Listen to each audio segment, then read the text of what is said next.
দেহ তোমার চর্মচর গলে পচে যাবে, শিরার উপশিরা গলি ছিন্ন ভিন্ন হবে, মুন্ডু মেরুদণ্ড সবই হবে খণ্ড খণ্ড, মুন্ডু মেরুদণ্ড সবই হবে খণ্ড খণ্ড, পড়ে রবে মাটির উপরে মন আমার কেন বান্দো দালান ঘর। হাসরের ময়দানে এক ব্যক্তির নেকি বদি ওজন দেওয়া হবে। ওজন দেওয়ার পরে দেখা যাবে তার গুনার থেকে, তার নেকের থেকে গুনাহ একটা বেশি, নেকের থেকে গুনাহ একটা বেশি। এখন আপনারা বলুন, গুনাহ যদি বেশি থাকে তাহলে লোকটা কোথায় যাবে? জাহান্নামে যেত না? আল্লাহর ফায়সালা, লোকটা যাবে জাহান্নামে, একটা নেকির শর্ট। এখন ওই ব্যক্তি আল্লাহর কাছে ফরিয়াদ করে, আল্লাহ আমি দুনিয়ার মধ্যে পাপ কাজ করছি, আমার মা বলছে নামাজ পড়ার জন্য আমি পড়ি নাই, আমার স্ত্রী বলছে নামাজ পড়ার জন্য আমি পড়ি নাই, আমার ছেলে আমাকে তাগদা করছে নামাজ পড়ার জন্য আমি পড়ি নাই, আমি শুধু শাস্ত্রে বইয়া চা খাইছি, বিড়ি খাইছি, আড্ডা দিছি, গাঞ্জা সেবন করছি, ইয়াবা বাবা খাইছি, খারাপ কাজ করছি, খারাপ কাজের ভিতরেও হালকা পাতলা কিছু আমল করে আমি এই সব দিয়ে কামাইছি, এখন একটা সব আমার শর্ট। আল্লাহ মেহেরবানি করিয়া আমাকে একটা সুযোগ দাও, আমার অনেক আত্মীয় আছে যাদের কাছ থেকে আমি একটা নেকি পাইব। জুড়ে বলেন না সুবহানাল্লাহ। এই কথা যখন বলছে আমার আল্লাহ ডাক দিয়া কয়, বান্দারে দুনিয়ার মধ্যে অনেক সুযোগ ছিল, একবার সুবহানাল্লাহ বললে আসমান জমিন পুরাটাই সব দিয়ে বইরে যাইতো, একবার আলহামদুলিল্লাহ বললে এইভাবে পুরাটাই সব দিয়ে বইরে যাইতো, লা ইলাহা ইল্লাল্লাহ কালমা বললে এটা এই পৃথিবী এবং আসমান জমিন যা কিছু আছে সব কিছু এক পাল্লায় রাখা হলে, লা ইলাহা ইল্লাল্লাহর কালমা যদি আরেক পাল্লায় রাখা হয় তাহলে লা ইলাহা ইল্লাল্লাহর পাল্লা ভারী হইয়া যাবে। এত মর্তবা জিনিস আমি তোমার বাবা দুনিয়াত দিছি, তুমি দুনিয়াত কিছু করো নাই, ওহন হাসরে আমার ডয়েছে একটা নেকির লাগে তুমি পাইতা না। আল্লাহ একটা সুযোগ তুমি দাও তোমারে বান্দারে, যা তোর সুযোগ দিলাম, তুই একটা নেকি করতে পারস, যা দেওয়া হইল। গেল তার মার কাছে, ডাক দিয়া কয়, মা 10 মাস 10 দিন আমারে তুমি গর্বে রাখছো, কত কষ্ট তুমি সহ্য করছো রে মা, আজকে তোমার ছেলে একটা নেকির জন্য জাহান্নামে যাবে রে মা, তোমার কি একটু মায়া লাগে না? তোমার তো অনেক নেকি, তুমি তো নামাজ পড়ছো, বেশি বেশি ইবাদত করছো, একটা নেকি আমাকে দাও। মা ডাক দেয়া বলে, সন্তান রে আমি দুনিয়ার মধ্যে যে বিয়া হয়েছে এটাই তো মনে নাই। সুবহানাল্লাহ, যে বিয়া হয়েছে যে এটা তোমার মনে নাই, কেয়ার সব দিতে যাও। মা ফাড়াইয়া দিল, মার কাছ থেকে খালি হাতে ফিরে আইলো, গেল বাবার কাছে। বাবা ডাক দিয়া কয়, আমার কোনো সন্তান আসিন বলে আমার জানা নাই, যাও তুমি আমার সন্তান না। পিতা সন্তানকে অস্বীকার করবে, মা তার ছেলেকে অস্বীকার করবে রে বাবা। এই জন্য এই দুনিয়া কেউ কারো আপন না, আপনি মারা গেলে আপনার সাথে কেউ যাবে না, একমাত্র আপনি মারা যাওয়ার পরে আপনার আমল নামা আপনার সঙ্গে যাবে। কথা বলেন ঠিক কি না?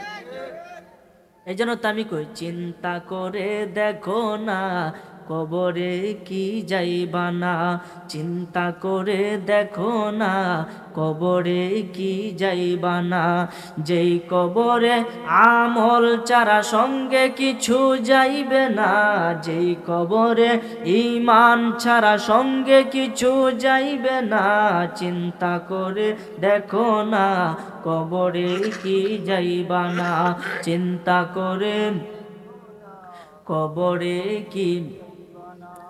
এই দুনিয়ার সবই পর, কবর তোমার আসল ঘর, এই দুনিয়ার সবই পর, কবর তোমার আসল ঘর, কেমনে সে থাই তাকিবি পড়ে শুধুই মাটির বিছানা, ওরে কেমনে সে থাই থাকিবি পড়ে শুধুই মাটির বিছানা, চিন্তা করে দেখো না কবরে কি যাইবা না, চিন্তা করে দেখো না কবরে কি। ওই কবরে যেতে হবে কি হবে না?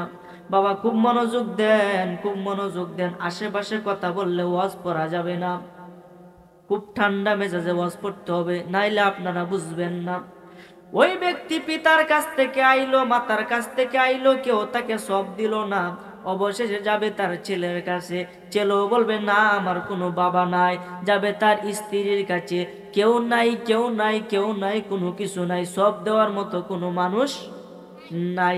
শেষে মন খারাপ করে যখন চলে আসতেছে, আল্লাহর কথাই সত্যি হয়ে গেল, হাসরের ময়দানে সব পাওয়ার কোনো আশা করা যায় না। এই জন্য যখন মন খারাপ করে রাস্তা দিয়ে যাইতেছে, গিয়া দেখে আরেক বেটা বৈশা বৈশা কান্দতেছে। গিয়া বলতেছে, ভাই তুমি কেন কান্নাকাটি করো? কো ভাই রে, দুঃখের কথা কি কইয়াম, তুমি কেরে কান্দো এটা কও। আর দুঃখের কথা কি কইয়াম, একটা নেকের শট, একটার লাগিয়ে ঘুরতাছি, কেউ তো আমারে দিল না। ওই ব্যক্তি ডাক দিয়ে কয়, ভাই আমারও তো এই সমস্যা। তো তোমার কি সমস্যা? আমি জীবনে ভালো কাম করছি বললে আমার মনে নাই, আমার একটা মাত্র নেকি। সুবহানাল্লাহ, কয়টা নেকি? একটা। আমার একটা নেকি, আর আমি দুনিয়া তো ভালো কাজ করি নাই, সব আমার পাপ। একটা যদি আমার তাহাতেও জাহান্নামও, না থাকলেও জাহান্নামও। ভাই কি হরাম, তোমার জন্য বিপদ, এই একটা তোমার দিলাম, তো সুবহানাল্লাহ। এই এক নেকি তোমারে দিয়ে দিলাম, যাও তুমি বেহেশতে যাও। এক নেকি পাইয়া এই ব্যক্তির কথা গেল ভুলিয়া, দৌড়িয়া গেল আল্লাহর কাছে। আল্লাহ নেকি তো ভাইয়াল চিকো কেলা দিছে তোমার আত্মীয় রানী কন্যা, কোনো আত্মীয় আমার চিনে না।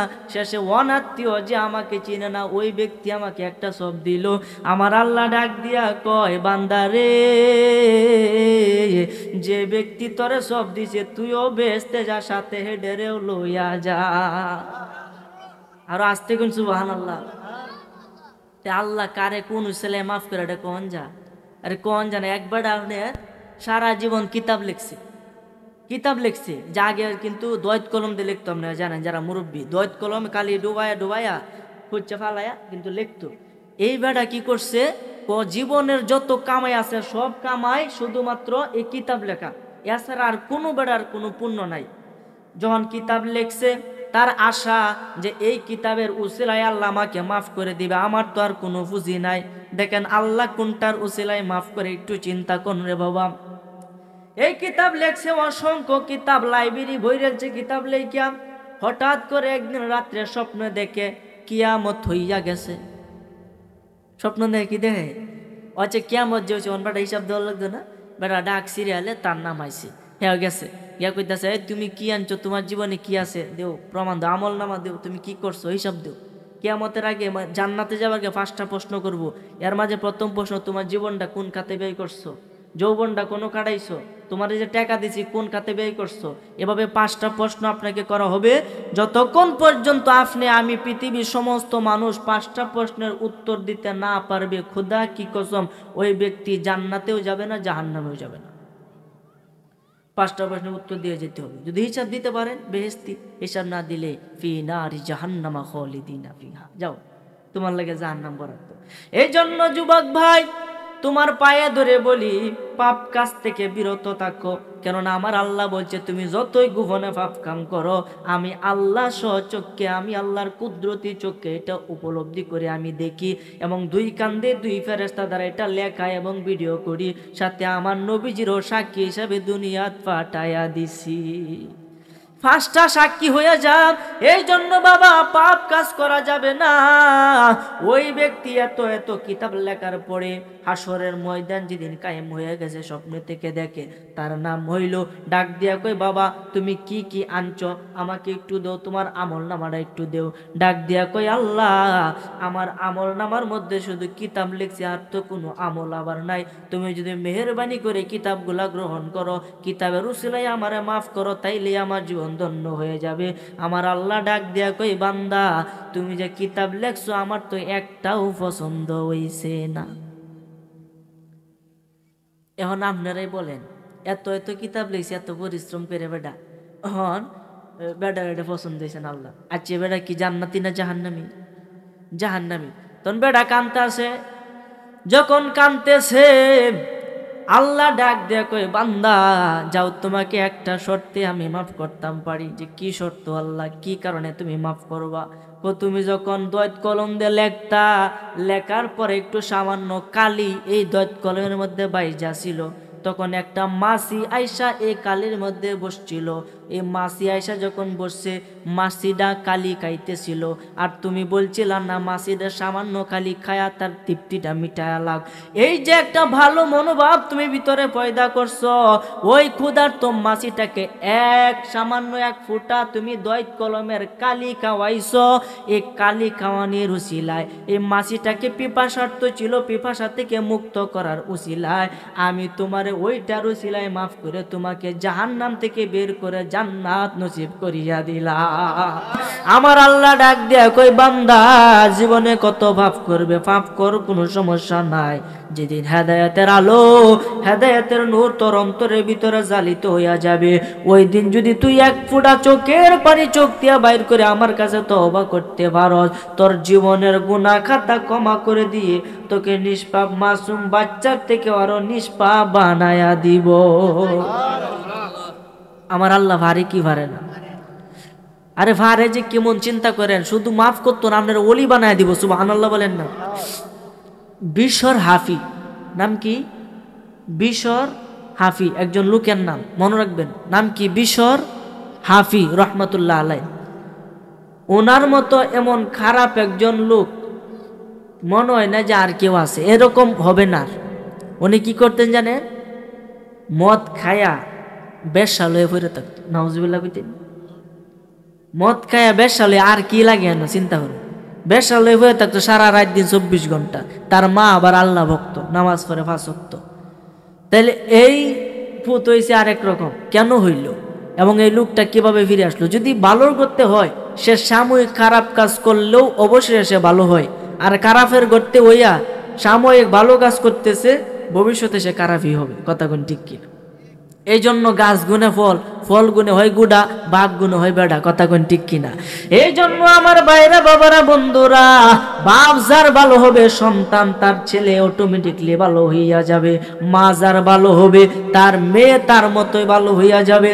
এই জন্য আগে পিতা মাতাকে ভালো হইতে হবে। ওই বিশর হাফি রহমতুল্লাহ আলাই, উনি বেশ্যা লইয়া ফইরা থাকতো।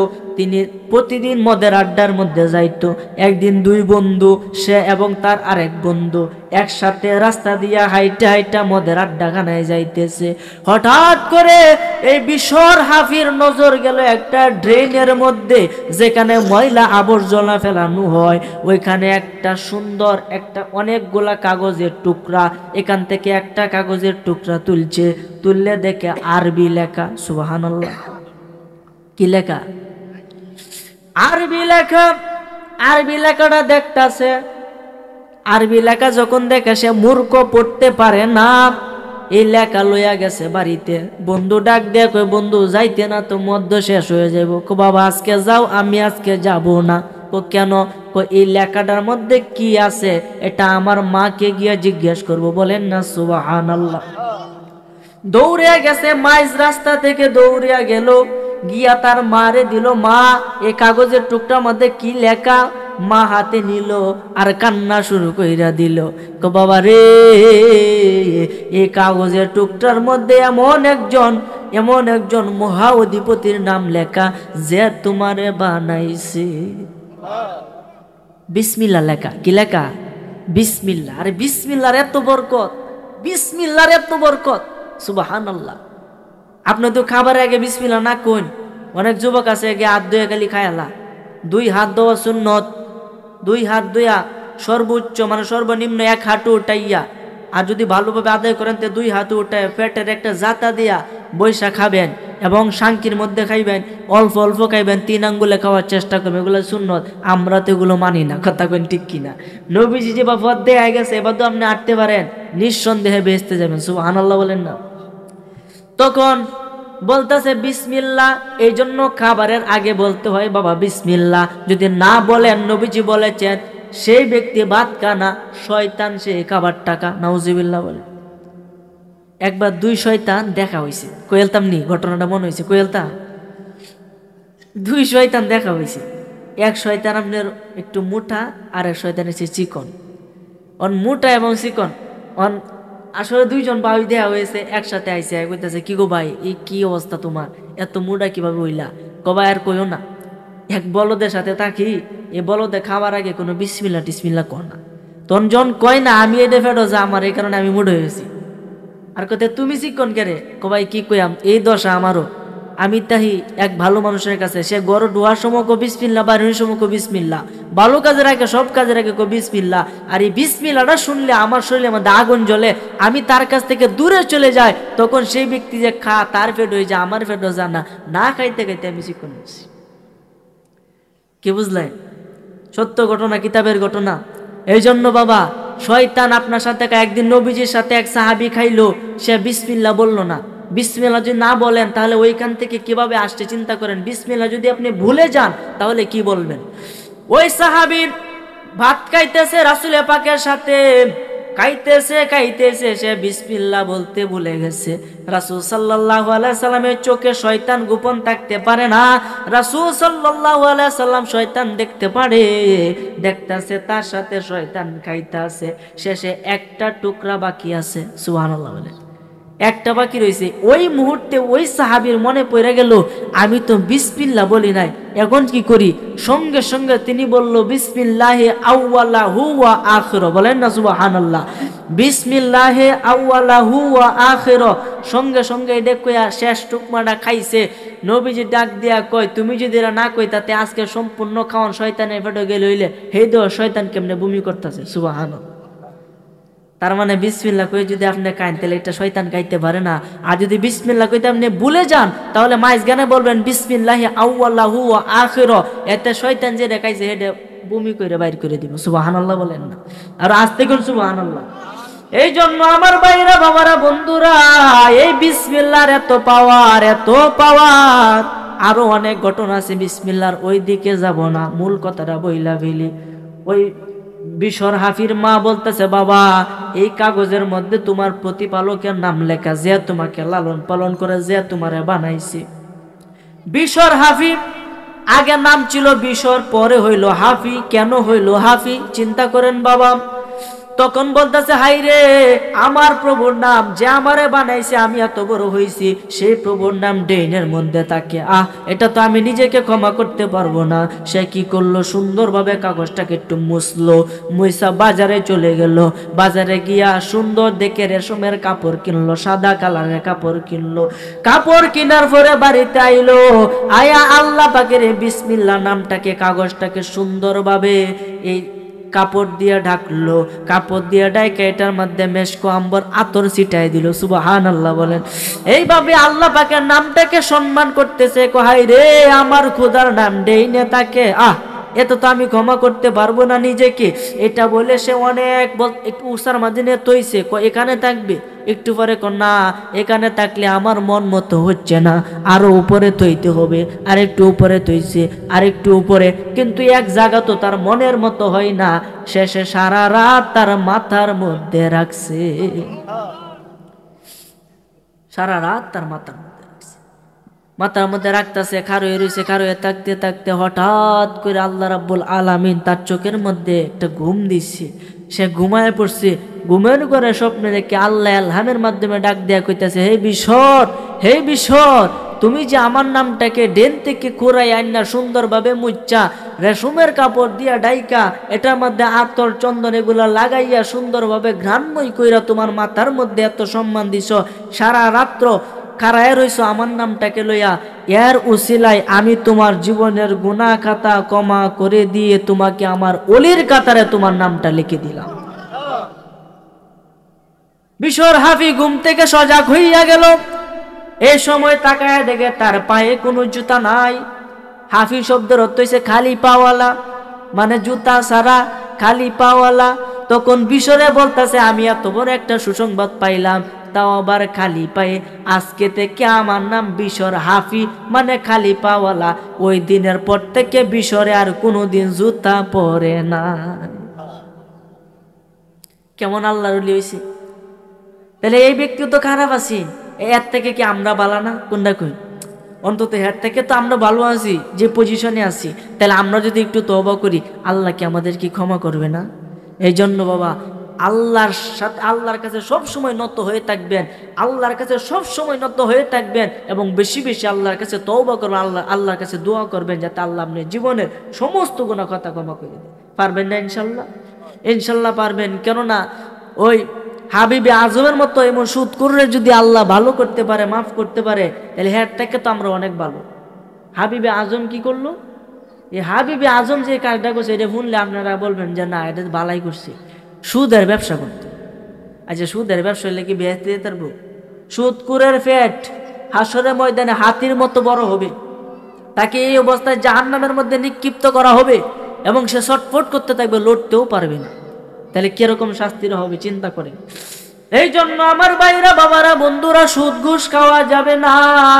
আল্লাহ পবিত্র কোরআনে সরাসরি বলছে আমি ব্যবসাকে হালাল করে দিলাম এবং সুদকে আমি হারাম করে দিলাম।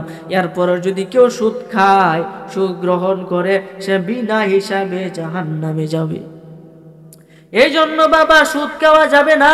ওই হাবিবে আজম 1 নাম্বার সুদের ব্যবসা করত, 1 নাম্বার ব্যবসায়ীর কাতারে ছিল।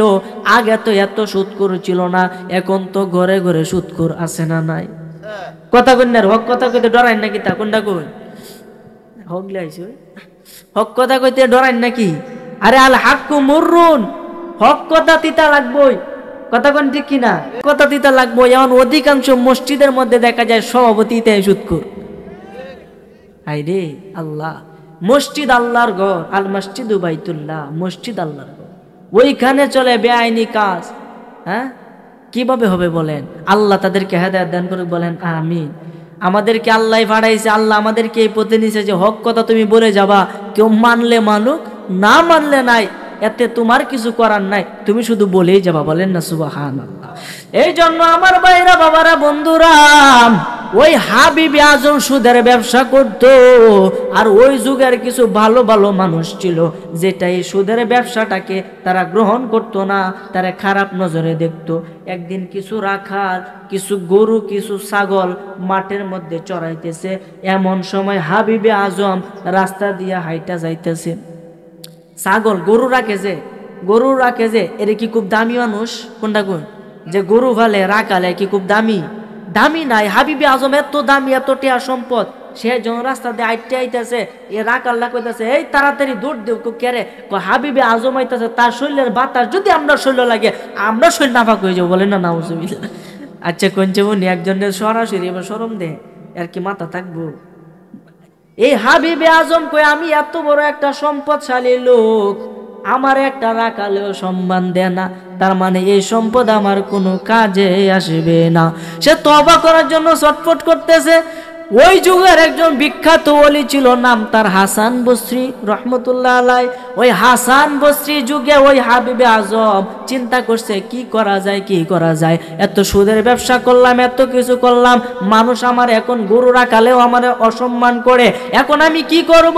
তুমি চিন্তা করতে করতে একজন বইলা দিয়েছে, যাও গিয়া দেখো হাসান বসরি নামে একজন বড় আল্লাহর ওলি আছে, তার কাছে গিয়া মুরিদ হও এবং তুমি তওবা করো। ওই হাবিবে আজম দৌড়িয়া গেছে ওই আল্লাহর ওলির কাছে, গিয়া বলতেছে, হুজুর আমার বেয়াদবি, আমাকে ক্ষমা করবেন, একটা রাস্তা আমাকে বলে দেন। যে কি রাস্তা? যে আমি তো সুদের ব্যবসা করতে করতে আজকে এই পর্যন্ত হয়েছি, আমার জন্য ক্ষমার কোনো ব্যবস্থা আছে কি নাই? চিন্তা করেন, এত বড় সুদ করবো যে আমার জন্য ক্ষমার ব্যবস্থা আছে কিনা। এই জন্য আল্লাহ যাকে হেদায়েত করে বাবা, পৃথিবীর কোনো মানুষ তাকে আর ঠকাইতে পারে না। হেদায়েত নিজের কাছে, আমার কাছে না, আপনার কাছে না। একটা বছর পরে কমিটির এই যে এই মাহফিলটা দিল, আর 1 বছর পরে আবার আসবে। এই 1 বছরের ভিতরে অনেক মানুষ মরতে পারে কি পারে না? এমনকি আমি যে মাইক দেওয়াজ করতেছি, সামনে বছর এখানে আসতে পারবো এই গ্যারান্টি কি দিতে পারবো? না। হায়াত মত এটা বইলে আসে না। আমার আগে আমার পিতা যাইতে পারে, পিতার আগে সন্তান যাইতে পারে। এই জন্য পৃথিবীতে আসার একটা সিরিয়াল আছে বাবা, যাওয়ার কোনো সিরিয়াল নাই। এই জন্য সবসময় মৃত্যুর জন্য প্রস্তুত থাকবেন ইনশাল্লাহ। সবাই রাজি আছেন ইনশাল্লাহ? এই জন্য সুদ ঘুষ থেকে আপনারা নিরাপদে থাকবেন, হেফাজতে থাকবেন। যদি কেউ সুদ ঘুষ খাইতে কো, বর্তমানে কিন্তু কিস্তি চলতেছে, এটা না কইলেও হয় না, এটা কিস্তি চলতেছে। আইরে দেখছে শূন্য আমরা যে কাজগুলা করতেছি, আল্লাহ কিস্তি 10,000 টাকা আপনি লইলেন, আপনি কেন বেস্তি দিতেন? আপনি একটু মাথা ধরেন, আমি কেন দিতাম বেস্তিটা? এই জন্য বাবা কিস্তি তোলা যাবে না, এগুলো সম্পূর্ণরূপে হারাম, হারাম, হারাম, সরাসরি হারাম, এগুলা তোলা যাবে না। যারা তুলেন তওবা করেন, আর তুলবেন না। এই জন্য আমার ভাইরা, বাবারা, বন্ধুরা, ওই কিস্তির মতো ওইটাও সুদ। সে গেছে বলতেছে আমাকে তওবা করার একটু চান্স আছে নাকি? আছে, তওবা তোমার কবুল হবে, তবে একটা শর্ত আছে। কি শর্ত? তোমার যে টাকা সম্পদ আছে, আছে বহুত, হিসাব ছাড়া। সমস্ত কিছুই তুমি আল্লাহ রাস্তায় দান করে দিবা বিনা সবের আশায়। কি কইছে? মানে সব যাতে না হয় যে সব হইব দিলে, এটা না, কারণ এটার মধ্যে হারাম পয়সা আছে, এটা তুমি ডাইরেক্ট সাইডে দিবা, এটা তোমার না। তাহলে হুজুর বালাটি কইতা শুনছে যে বালাটি এবং খারাপটি উভয়টি দিতাম। কয় বালার সাথে খারাপের সাথে তাইকে বালাটাও খারাপ হয়ে গেছে, অন ব্যক্তিতে দিবা। কন্যা সুবহানাল্লাহ। আপনার এক পোয়া দুধের মধ্যে যদি একটু সেনা পরে খাইবেন, পুরাটাই তো বাতি। এই কারণে খারাপের সাথে ভালো থাকলে যেমন ভালোটা খারাপ হইয়া যায়, তেমনি ভাবে ভালোর সাথে খারাপ থাকলে ওই ভালোটাও খারাপের ন্যায় হইয়া যায়। এই জন্য তোমাকে আমি বলবো, হাবিবে আজম, তুমি সমস্ত টাকা এই মানুষদেরকে বিলায় দিবা, একটা টাকাও তোমার কাছে রাখবা না, তাহলে তোমার তওবা আল্লাহ কবুল করবে। জোরে বলেন না সুবহানাল্লাহ। এই জন্য আমার ভাইরা, বাবারা, বন্ধুরা, ওই হাবিবে আজম তওবা করলো এবং মানুষদেরকে ডাক দেওয়া শুরু করলো, ভাই আসো আসো, সব টাকা নিয়ে যাও। মানুষ কর না বাবা, তোমার কাছে গেলে টাকা চাইবা, তোমার কাছে যাওয়া যাবে না। কর না, সত্যি কথা, তোমার সব টাকা দিলাম, আয়ো। আয়ে না, একজন দুইজন আয়ে, ডরায়া ডরায়া যখন এক দুইজন টেহা নিছে, দলে দলে লোক আওয়া শুরু করছে। চিন্তা নেই যে কিতা মাল দেয় না, টিসিবি না ডিসিবি, দেখবেন যে সিরিয়াল যা লাগে, আহা কম্পা যা। তেমনই খালি পাইতেছে, মানে ফ্রিতে টেহা পাইতেছে, সবাই দল বান্ধে আইতেছে, গরিব দুঃখীরা সবাই আয়া সব টেহা নিয়ে যায় অন্ত বেড়া ভিখারি। এখন এক সময় ছিল সবচাইতে বড় ধনী, এখন হয়েছে সবচাইতে বড় গরিব। এখন সে মিসকিন হয়ে গেছে, কোনো কাজই পায় না। বাড়িটাও পর্যন্ত তার বিনষ্ট হইয়া যাওয়ার পথে। এখন সে খাবার খাইতো ভাই না। এখন তার বিবি বলতেছে, স্বামী গো, এত এত সম্পত্তি ছিল আপনার, আজকে কোথায় গেল? এই জন্য টাকার অহংকার করা যাবে না, বাড়ির অহংকার করা যাবে না, গাড়ির অহংকার করা যাবে না। সবকিছু তো একদিন মৃত্যুবরণ করতে হবে, ওই দিন বুঝবেন আসলে সম্পদের কত জ্বালা। মহিলারা ফিটা বানা দেখছেন? ফিটে মেরা ফিটে চিনুন? হ্যাঁ, এই মেরা ফিটের মধ্যে যদি চুল থাকে, তাহলে যখন ফিটাটা বানা কাঁচা তাহে, তখন টান দিলে কি আয় হতো না? আয়া পড়বো তো, এটা সোজা সোজা। আর যদি জোর দেলা, তাহলে সিরে আইব। বুঝছেন? আমার ইশারাটা বুঝেন না? তেমনই ভাবে এই দুনিয়ার মধ্যে যে বেশি অট্টালিকা করবে, যে বেশি দালান কোটা করবে, তার মৃত্যুর যন্ত্রণা তত বেশি কষ্ট হবে। যদি দালান কোটা না করে চুলটা টান দিতে যেমন আয়া পড়বো, কোনো কষ্ট হইতো না, শীত না, তেমনই ভাবে যদি দালান কোটা করে শক্ত বানা মনডারে পৃথিবীর মধ্যে কইরালা, তাহলে তার প্রাণটা বাইরেতে এমন কষ্ট বসে আসে সিরে আইবে। নাউজুবিল্লাহ কইতেন না? দেহ তোমার চর গলে পচে যাবে, শিরার উপশিরা গলি ছিন্ন ভিন্ন হবে, মুন্ডু মেরু দণ্ড সবই হবে খণ্ড খণ্ড, মুন্ডু মেরু দণ্ড সবই হবে খণ্ড খণ্ড, পড়ে রবে মাটির উপর রে মন আমার, কেন বান্ধ দালান ঘর? একদিন মাটির ভিতরে হবে ঘর রে মন আমার, কেন বান্ধ দালান ঘর? জোরে বলেন না সুবহান। গজল কইলে তো ভালাই লাগে, ওয়াজ পড়লেও ভালো লাগে। কুন্ডা তুই কুন্ডা কই, অনেক ওয়াজ, কুন্ডা তুই কুন্ডা কই, বক্তা আইলে আমি শেষ। এই জন্য খুব তাড়াতাড়ি করে কই, আপনারা আমার কথা বুঝতেছেন নি বাবা? এফিসারা বুঝতেছুন? আর তুলে দেয় আপনারা বুঝতেছেন নি? ইনশাল্লাহ মাশাল্লাহ। না বুঝলে একটু প্রশ্ন করবেন, সোহালে উঠতে আবার মুরব্বীরে কন্যা যে কি বক্তা আনছো, কিস্তা তো বুঝলাম না। এই কারণে আপনারা একটু বোঝার চেষ্টা করবেন। ওই হাবিবে আজম বাড়িতে গেছে, তার বিবি তারে বকা শুরু করছে, কালকে থেকে কাজে যাইবা, নাইলে তো খাওয়ান ভাইতা না। আগে কিন্তু বাজারে বদলি থাকতো, বইয়া থাকতো, তখন মানুষের জ্ঞান তো, এখন কামলা বিছায়া ভাবা যায় না। কথা কোন ঠিক কিনা? এই জন্য আমার ভাইরা বাবারা বন্ধুরা, ওই হাবিবে আজম গেছে বাজারে, কামলা দিত, কাজ করতো, কিন্তু কেউ তাকে কাজে নেয় না। আরে তুমি এত বড় সম্পদশালী লোক, তোমারে কাজে নিতে পারবো না, তোমাকে কাজে নিতে পারবো না, যাও যাও যাও। কেউ তাকে কাজে নেয় না। শেষে অনেক কষ্ট সহ্য করে যখন সবাই চলে গেল, সে একা একা বসে রইল, তাকে কেউ নিল না, নিল না, নিল না। শেষে সে অবাক হয়ে ওযু কইরা পবিত্র হইয়া মসজিদের ভিতরে চলে গেল। আমরা কথাটা না কই তাহলে সুবিধা হইব। সে মানে বাজারে গেছে, তারে কামলা নিত, কিন্তু কেউ তারে নিছে না। শেষে মসজিদে চলে গেল, গিয়া কি করলো? নামাজ পড়া শুরু করলো। নামাজ পড়তে পড়তে সন্ধ্যা যখন হইয়া গেল, তখন নামাজ থেকে ফারেক হইয়া সে বাড়িতে চলে গেল। বাড়িতে যাওয়ার পরে বিবি তার হাতের দিকে তাকায় রইছে যে আমার সামনে কাজ করে কিছু টাকা আনবে, সেই টাকায় বাজার করে কিছু মালপত্র ঘরের ভিতরে আনবে, আর আমরা ওইগুলা রান্না করে খাবো। বিবি তার আশায় বসে রইছে, কিন্তু দেখে খালি হাত, কিছুই নাই। এখন তো বিবিকে একটু সান্ত্বনা দিতে হবে। বলতেছে, স্বামী কি খাওন কইতে? বিবি গো, যে মালিকের কাজ করছি, মালিকে বাকি তৈছে, পরে দিব। বলেন না সুবহানাল্লাহ। কোন মালিকের কাম করছে? হ্যাঁ, তাকবীর দেন। নারে তাকবীর, আল্লাহু আকবার, নারে রিসালাত, ইয়া রাসূলুল্লাহ, নারে গাউসিয়া, ইয়া রাসূল আজম, নারে হায়দারি, নারে হায়দারি, আহলে সুন্নাত ওয়াল জামাত জিন্দাবাদ, জিন্দাবাদ, নারে তাকবীর। সোহরাব হোসেন হুজুরের আগমন।